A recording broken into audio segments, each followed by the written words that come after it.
প্রতিদিন তোমাদের সঙ্গে এমন এমন ভিডিও শেয়ার করছি যে আমারই খুব খারাপ লেগে যাচ্ছে। কিন্তু কি বলো তো, যেহেতু ব্লগিং চ্যানেল, ব্লগ করি, তো আমার জীবনে যেগুলো ঘটে যাচ্ছে সেগুলোই তো তোমার সঙ্গে শেয়ার করব আর কি।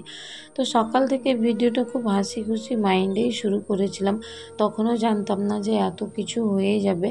তো চলো, বাই দ্য ওয়ে আমার মিষ্টি বন্ধুরা, তোমরা সবাই কেমন আছো? আই হোপ তোমরা সবাই ভালোই রয়েছো। আর আমাদের অবস্থা খুবই খারাপ, বুঝতেই পারছো। তো তোমরা যে যেখান থেকে ভিডিওটা দেখো না কেন, সবাই যেন সুস্থ সবলভাবে থাকো। তো চলো, এই যে আমি সকাল সকাল আচার করে নিচ্ছিলাম। এখানে রান্না বান্না সব কমপ্লিট হয়ে গিয়েছে, শুধু সজনার আচারটাই বাকি ছিল।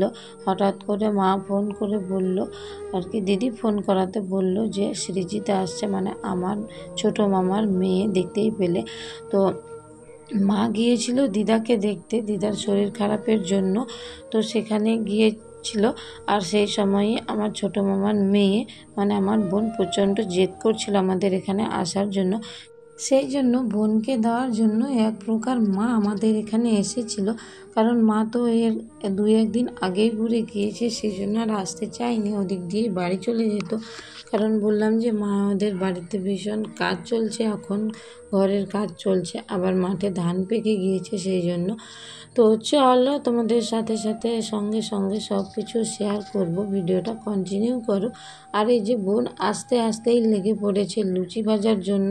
এই যে দেখেছো, ওই যে মেয়ের যে কড়াইটা আর খুন্তিটা নিয়ে দিয়েছিলাম, সেই কড়াই খুন্তি নিয়ে চলে গেছে ও আটা মেখে উপরে লুচি ভাজার জন্য। আর উনুন কিছুতেই ধরাতে পারছিল না, নিয়ে গিয়েছিল মোমবাতি। মোমবাতি নিয়ে গিয়ে জ্বালিয়ে, আর কিছুতেই ওর লুচি ফোলে না। আমাদের রান্ধনী বাবাজি বসে পড়েছেন এইদিকে। লুচির সঙ্গে কি হবে? আলুর দম। আলুর দম হবে।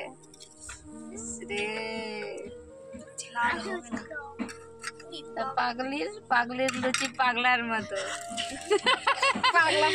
এই যে পাগলার লুচি কোথায় আছে? আগুন ধরিয়েছে। এত নোংরা জায়গায় কেউ রান্না করে নাকি? এই রান্না কেউ করে না। দেখো,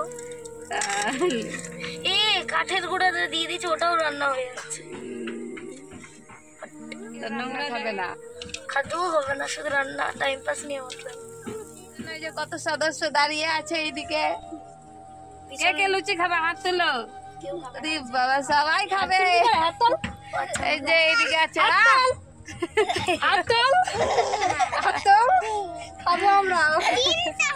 ফাইনালি লুচি ভাজা কমপ্লিট করে ওই লুচির সঙ্গে আলুর দম না করে কুমড়ো ফুলের বড়া করে খেয়েছিল।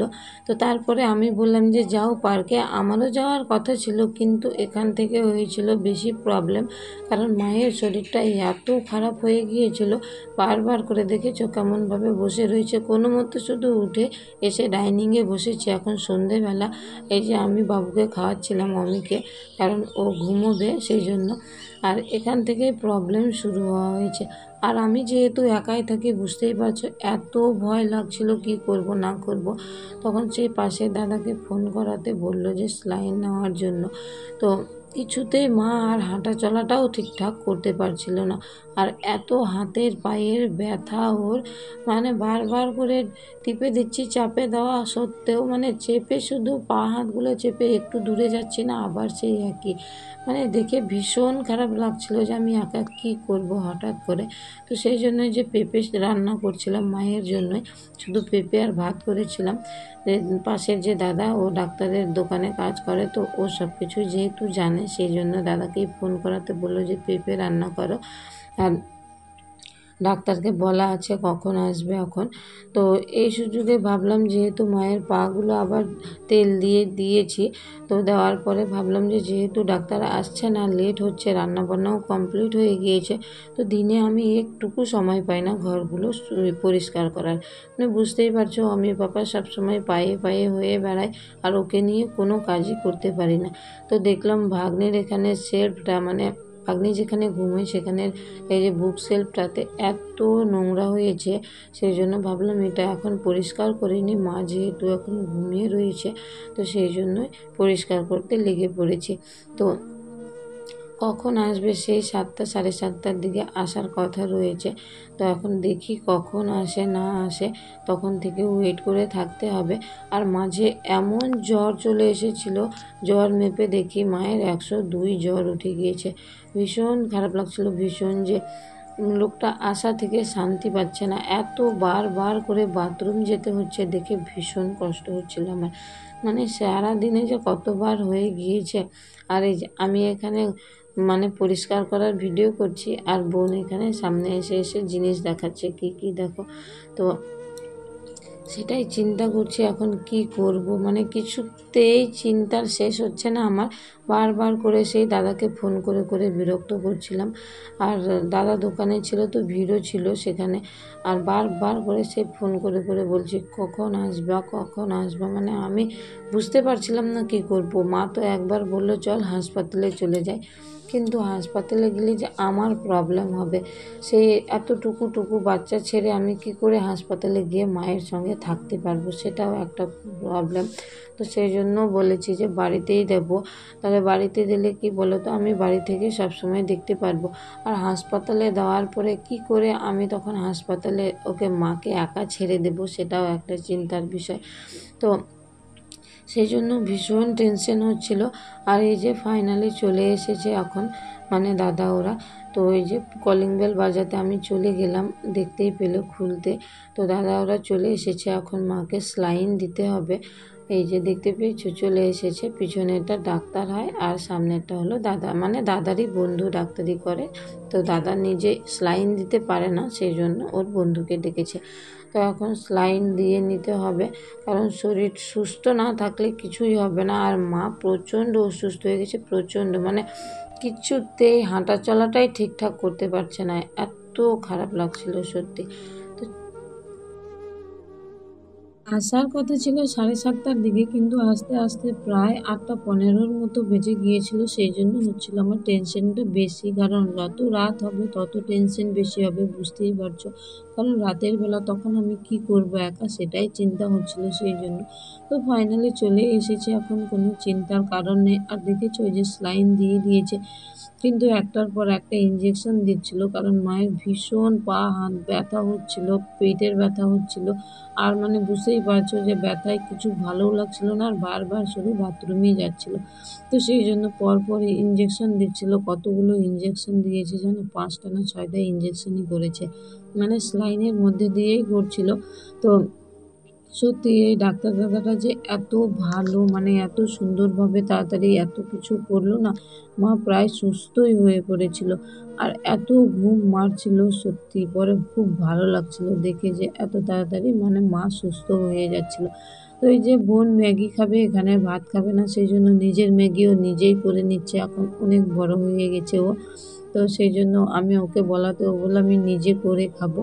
তো ও নিজে করে খেয়ে নিয়েছে। আর এদিকে যে ভাগ্নি, আমি পরে আর করিনি, সব কিছু ভাগ্নিই গুছিয়েছে। আমি তো মাকে নিয়ে ওদিকে ব্যস্ত হয়ে গেলাম, তো আর কিছু করার পরে সময় পাইনি, সেই জন্য ভাগ্নিই সব কিছু গুছিয়ে নিয়েছে। আর এই যে মা এখন শুয়ে রয়েছে, অলরেডি স্লাইন একটা না দুটো টানা হয়ে গিয়েছে। আর এই যে দেখেছো এখন এত ঘুম পাচ্ছে মায়ের, শুধু ঘুমিয়েই যাচ্ছে। সারাদিনের যে ক্লান্তিটা, সেটা একটু হলেও রেস্ট পেয়েছে, পা হাতগুলো ব্যথা কমেছে।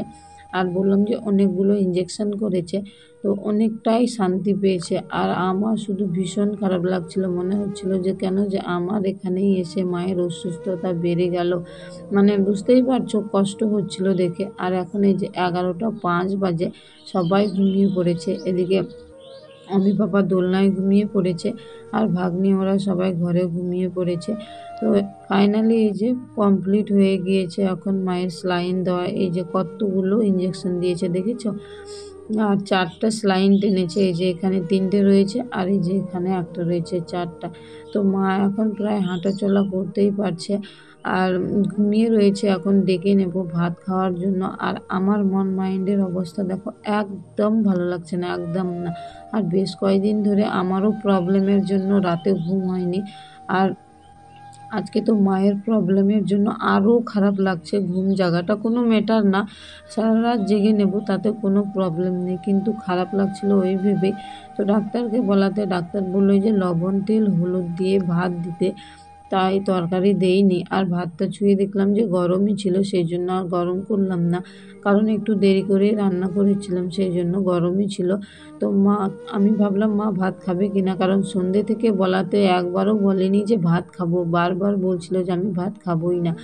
তো এখন আবার মানে যেমনি না ডাক্তার দাদাটা বলল যে দেখবা তুমি সব স্যালাইন টানার পরেই সুস্থ হয়ে যাবে, তো তেমনি যেমন কথা বলেছে তেমনি মা তারপরে উঠে গিয়েছিল। আর এখন দেখো এই যে 12:30 বেজে গিয়েছে, তো উঠে সঙ্গে সঙ্গে ভাত খেয়ে নিয়েছিল, বললো যে সুস্থ হয়ে যাবে, এমনকি উঠে ভাতও খাবে। তো সত্যি খুবই ভালো লাগছে এখন মায়ের অবস্থাটা দেখে, আর অতটা কষ্ট হচ্ছে না যতটা কষ্ট হচ্ছিল। তা এখন ঘুমোবো, এই যে অমি পাপাকে তুলে নিয়েছে, আর অমি পাপাকে এখন থেকে দোলনায় রেখে দিয়েছিলাম। তো চলো আজকের ভিডিওটা এখান থেকে, তোমরা সবাই ভালো থেকো।